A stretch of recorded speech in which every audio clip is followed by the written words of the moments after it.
Per capire lo spirito che portò alla costruzione della Chiesa del Redentore, all'istituzione della festa, dobbiamo fare un salto nel passato e capire che cos'era la peste.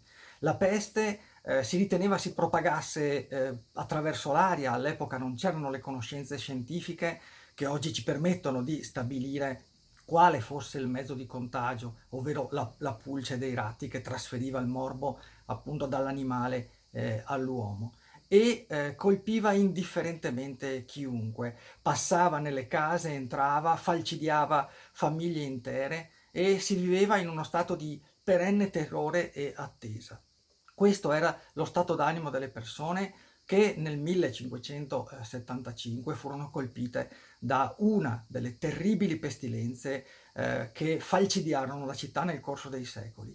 Venezia viene colpita nel corso della sua storia circa 70 volte dalla peste e in particolar modo dopo la terribile pestilenza che tra il 1346 e il 1352 colpisce tutta l'Europa, uccidendo, si stima, almeno 20 milioni di persone, appronta le sue difese, perfeziona la quarantena, inventa i lazzaretti non solo come forma di confinamento a morbo conclamato, ma anche come mezzo di prevenzione. È una grande novità. Tutto ciò diventa inutile nel 1575. La peste arriva passando per Trento e inizia il suo lavoro di morte e in città sono centinaia, migliaia, decine di migliaia le persone che in poco meno di 2 anni muoiono, circa un terzo della popolazione, quasi 50.000 persone. Fra le vittime anche un anziano, Tiziano Vecellio, che il 27 agosto 1576 muore di peste seguendo di un solo mese il figlio Orazio.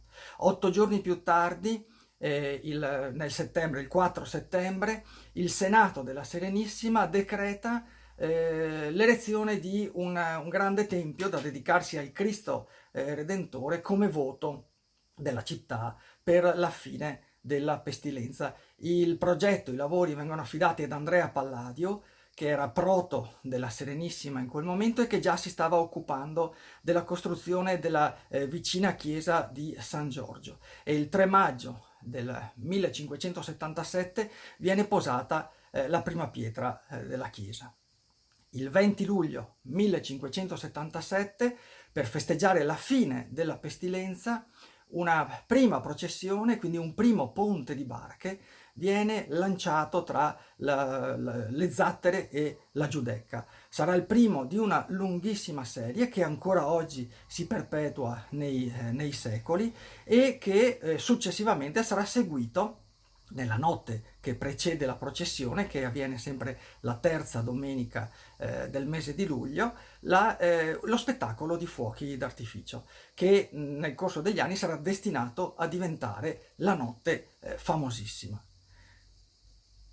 Poco più di 50 anni più tardi, nel 1630, Venezia viene colpita nuovamente, duramente, dalla peste e ancora costruirà una chiesa, la Chiesa della Salute. Ma questa è già un'altra storia.